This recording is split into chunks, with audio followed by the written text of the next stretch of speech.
education at least. We understand what a right is and what a natural right is. We understand those things. But what do we do about it? We've got to actually take a stand.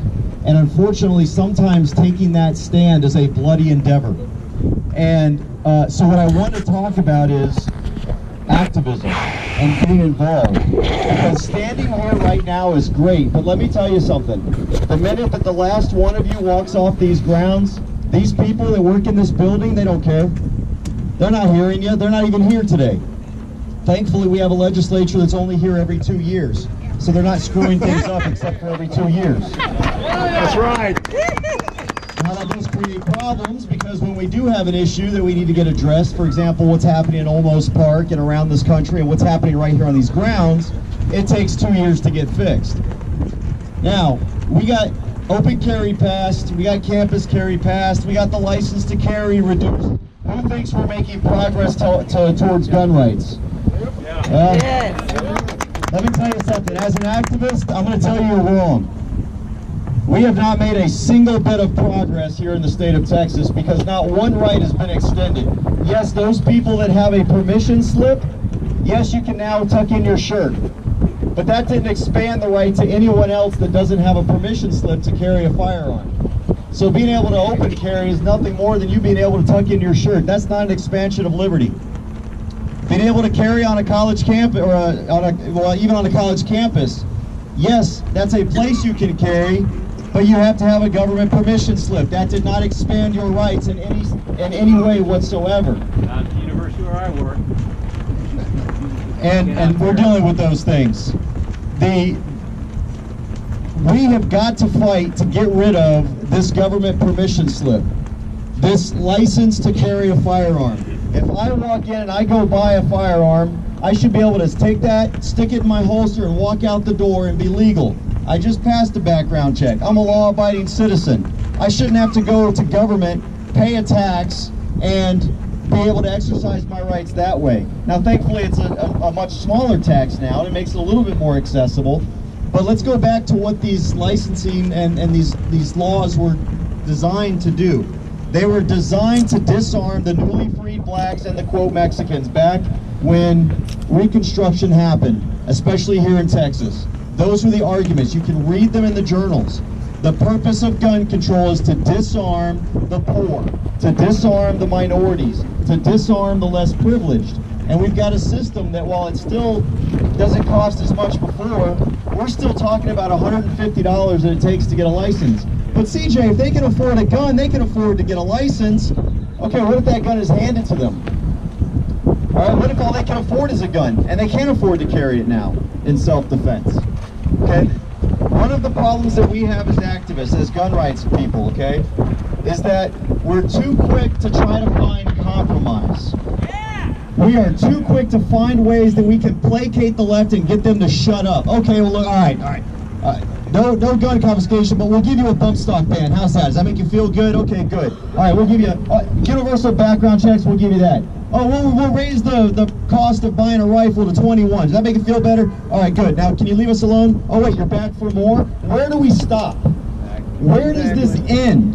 Anyone, let me tell you something, and I might piss some people off here. But if you believe that it's okay to ban bump stocks because you don't think they're necessary, if you think it's okay to ban any piece of a firearm because you don't personally own it, or you don't think it's one of those things that's good for self-defense, you are the problem. Yeah. You are the problem. If you believe that in order to exercise your Second Amendment rights, you have to go through government-mandated training, you are the problem. There is nothing irresponsible about a person being self-trained and learning to... I didn't get any government training to carry a firearm. My father taught me since I was 9 years old. I've been teaching my kids since they were that age. I don't need government to tell me how to hold a gun. And I definitely don't want government mandated that I go to them to be able to do so.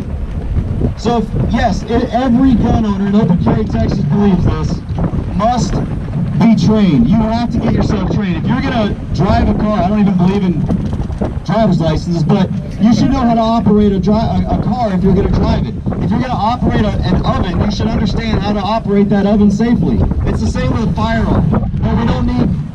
Okay, Okay, I'm trying to stay out of the wind. I'm trying to talk to everybody, but if I go this way, the wind gets in the microphone. So I'm not turning my back on y'all over here, okay? Sorry. But there we go. Now, okay, much better. Now they can't see me over there. Hey, I see y'all back there. All right. We have got to put a stop to this quote-unquote common sense language. This is a tool of the left. This is what the left is using to destroy and erode your rights. And when you say we need common sense gun reform, or, you know, I don't understand what's so wrong with the background check. Let me tell you what's wrong with the background check system and what's wrong with the laws they are right now. One thing that I think a lot of people here are probably going to notice is that, holy cow, the president and founder of Open Carry Texas is not openly carrying a firearm. Anybody want to take a gander as to why that is? Because a law enforcement officer who is completely untrained, completely incompetent, who has no idea what his job is, has no idea what the law is, thinks that his power overrides my rights, thinks that his authority is boundless and endless and unrestricted, that he can tase an innocent man who's standing up for himself, crack his skull on the ground, and then charge that guy that he just assaulted and busted his skull on the ground with a felony assault of a peace officer.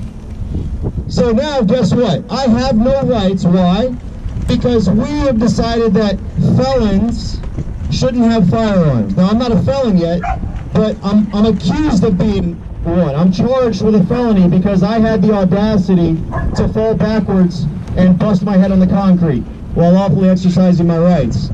So these are the kinds of things that I'm talking about. When we talk about these expanded background checks, who is Martha Stewart a threat to? Besides good decoration, okay?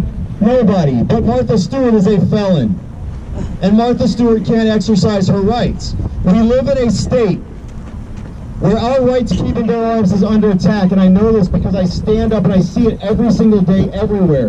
When you can go somewhere in this state, exercise your rights lawfully like Jim and I did, and next thing you know, you're sitting in jail for 21 hours on bogus criminal charges because a police chief doesn't like you. And then when he finds out who you are, oh, that's CJ, let's charge him with a felony and disarm him completely. That's why when we agree to these little nitnoid things, you've got these power-hungry thugs, whether they're elected or appointed or they just get commissioned, that will try to take that away from you. Yes, that's strong language, but I have no love for people who are disarming you and I. These are the fights that we have, and the reason is that so many of us are so willing to say, well, you know what, you should have just done what you're told. Hell no. No. No. When the British came, maybe those guys should have just done what they were told. Maybe they should have in 1775 put down their arms like the rebels they were and dispersed. That was a quote. That's what they should have done, right? No! Well, then why are we saying that we should do that now? And until all of us start standing up or taking a stand for those that are standing up, because there are a lot of people who call themselves, who contact me, they email me, they call me, and they say, you know, I'm an NRA member, but, and they get that little button there, and these butters try to tell me how wrong I am for daring to stand up for myself, for not doing what I'm told, for not obeying my masters. And it doesn't stop with guns. Right here in the Capitol, I want everybody that's got a flag to raise your flag up. Oh, wait a minute, there are no flags. Oh, there's one. Now, why don't we have any flags flying free and clear here on the state capitol in Austin, Texas? Because the law don't want you to have it. Because the powers that be, our rulers here in Austin, have decreed by royal decree that you may not carry a flag on this ground to exercise your First Amendment patriotic rights, because that pole could be used as a weapon. So you can't fly your Texas flag, your American flag, your Gonzales flag, your Gadsden flag, any flag. And I understand there's what if, and you've got these Antifa nutcases. Let me tell you something, if an Antifa guy comes to me with his flagpole and he starts swinging, I'm going to start pulling. I don't need someone to tell me that I don't need the guy next to me with a flag. Even Antifa has a right to fly a flag on this. And so what everyone needs to do here, when you get done, go call your state rep, go call your state senator, and tell them to put a stop to these thuggish rules, because ever since 2014, this Capitol, and I'm going to say it, Region 7 DPS, not all DPS troopers, because I had nothing but, and actually most of the troopers here are great guys too, but the leaders in Region 7 DPS who are creating these rules since 2014 have steadily eroded your rights. All of a sudden in 2014 now you can't carry rifles onto the Capitol grounds. We've been doing that legally for decades. Then they went to black powder pistols because we were protesting with black powder pistols. You can't carry those. Then you can't carry out-of-state licenses into the Capitol. They changed that. Well, we got that fixed, don't worry. You got an out-of-state license, you can carry into the Capitol. We did fix that. But they tried that. Now they're telling us we can't have flags. What next? Where does it stop? We have got to get activated. We've got to do something. When you hear your friends in the NRA or anywhere else, and I'm a life endowed member of the NRA, so I'm allowed to trash the company I've given thousands of dollars to. But when you hear them saying, but, all right, stop, enough already. There is no more compromise. We have compromised enough. Any more compromise only gets closer to their goals and further away from our goals. That's right. So please, thank you. So here's where I like y'all today, and I'm going to end this. My wife said don't talk a lot, and I've already talked a lot. I get passionate. What you need to do is you've got to go back and talk to your state representatives. Don't just send an email, okay? You need to talk to somebody. Pick up the phone, talk to them. If you can't talk to your rep or your senator directly, then ask them to call you back. But talk to them and tell them, first of all, about this flag ordinance has got to go. Not only are we violating our Second Amendment rights by not being allowed to lawfully carry a rifle here, and here I go on my tangents again. A couple years ago, I went to Michigan. I was invited up to Lansing, Michigan for a gun rights rally up there at the Capitol. After the rally, it was a great, freezing ass cold, but it was a great rally up there. Some of the guys came and they grabbed me and said, CJ, I want to show you something. I said, okay. So they pulled me aside and we're kind of waiting outside the entrance to the Capitol there. And I said, what are we waiting on? He said, well, some more guys are coming. These are some militia guys that were coming together, and the rest of their platoon showed up. And they've all got their ARs and their AKs. One guy had a giant replica Revolutionary War musket. And it's okay, let's go. And we started walking into the Capitol. As I'm walking into the Capitol, I noticed there's no metal detectors at the Capitol. There's a trooper that's sitting at a desk over there. But we walk right into the Capitol, and the Senate, the state Senate, is in session at the time. And so we get into the elevator, we go up 2 flights of stairs, and then we walk into the gallery. And the DPS troopers up there, they kind of direct us where to sit because it's pretty packed. So they help you to keep everybody together or whatever. And we go and we sit while the state Senate in Michigan is actually debating bills on the floor of the Michigan State Senate. We are sitting up in the gallery with AK-47s loaded, AR-15s loaded, black powder rifles, I don't know if those were loaded or not, pistols, you name it. Now let me ask you something. If I can carry a rifle into the Senate chambers in the state of Michigan, in Yankeetown, why can I not bring a rifle just within the fence line here at the Capitol? Are you guys more inept and irresponsible than the people of Michigan? No! Are you guys less safe than the people of Michigan? No! Do you have fewer rights than the people in Michigan? Yes. Yes, you do. Quite obviously. I tricked you. So that's my question. Our state constitution says that the state legislature may regulate the wearing of arms with, quote, a view to prevent crime. Every law in this state that restricts or infringes upon the right to keep and bear arms should be going through that little mechanism. How does this law prevent crime? How does keeping me from carrying a rifle, or you, on these grounds prevent crime? If I would say it actually probably makes it easier to do so because you don't see as many guns around here. Right. So we have got to get this taken care of. It's not a law that you can't have a rifle here. This is a royal edict from our masters that run this Capitol complex. And I'm using these terms loosely. Obviously, no one's my master. I have no master except for my wife. She's my master.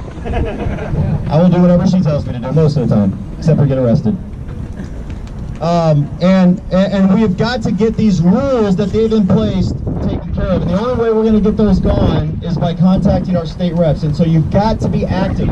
I love that so many people came out here today. This is what you need to be doing. But this is only one small piece. You've got to make phone calls. You've got to talk to people. You've got to go stand right in front of your representative and say you want change. Because anyone can send an email and say anything they want, but when they see your face as a constituent, it means something different. You need to join groups like Open Carry Texas, Lone Star Gun Rights. Okay, these are the guys that are fighting no compromise for your rights. We don't go after each other. Some people probably say, why is there Lone Star Gun Rights and Open Carry Texas? Look, there's really no reason, but I like my logo and they like theirs. So we fight side by side in everything. We don't have membership fees, but we do need your help, and we need your membership, and we need your donations, and we need your voices, and we need you to show up. And those are the things that you can do, okay? So as a personal favor, because not all of us can go out there and stand on the side of the road, get tased, spend 21 hours in jail, deal with the legal fees, and all those kinds of things. There are people that are doing that, although I don't really like doing that. But those people do need your support. People like Jim does need your support. Not all of us have. We didn't go there to get arrested. Jim and I took our best pistols there because I had a conversation the day before and I didn't expect to get arrested. Otherwise, I would have taken my high point. High point. So Jim and I both lost our best handguns until these cases are over. But and I hope, I don't want to put him on the spot or anything, but Jim needs help with legal fees. I'm covered. So what I'm asking is if y'all can do this to help us with this fight in Almost Park, because this fight is a statewide fight. It's probably going to go pretty high. It's going to affect all of us, okay? It's already seen cascading effects of ordinances getting repealed because of what we've done, but the legal case isn't over yet. There's a problem when a police officer can issue you illegal orders, and if you stand up for your rights, you can be charged with a crime for refusing to obey those illegal orders. That's a fight that affects every single one of you, because one day you're going to have to stand up for those rights.